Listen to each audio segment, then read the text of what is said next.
Come on. Budak-budak.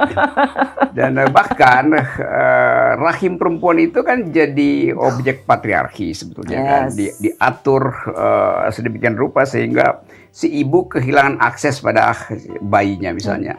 Sekarang untuk mengetahui misalnya detak jantung si bayi harus ada dokter anak. Padahal sebenarnya detak jantung bayi sama dengan detak jantung si anak kan. Untuk mengukur suhu juga begitu. Bahkan untuk menganalisis pergerakan bayi itu mesti pakai USG gitu kan.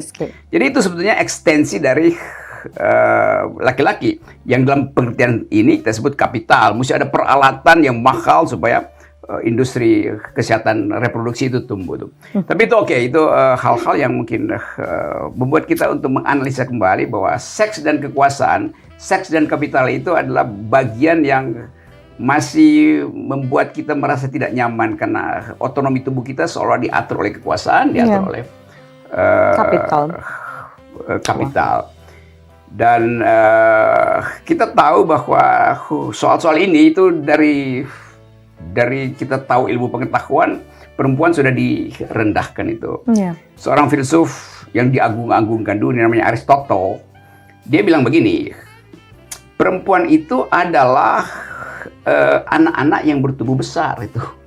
Jadi dianggap ya nggak bisa berpikir karena dia tetap anak-anak walaupun tubuhnya tumbuh tuh. Jadi pelecehan pada perempuan itu udah dimulai dari zaman ketika filsafat itu diaktifkan. Dan orang menganggap soal itu masih berlanjut sampai sekarang tuh. Aku kira mau nge-quote Foucault. Ya, oke, itu agak berat. Jadi, ada filsuf yang kemudian mengolah kasus ini dan menunjukkan bahwa peradaban bertanggung jawab terhadap pelecehan perempuan.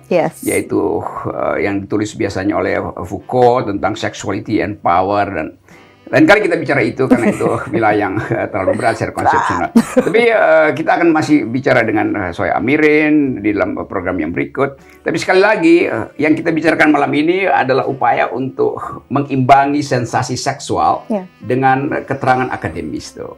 Nah, kita bergembira bahwa Indonesia sekarang punya peralatan untuk menghalangi eksploitasi seksual di dalam rumah tuh, yaitu KDRT tuh. Kan dulu dianggap rumah tangga itu adalah kepemilikan.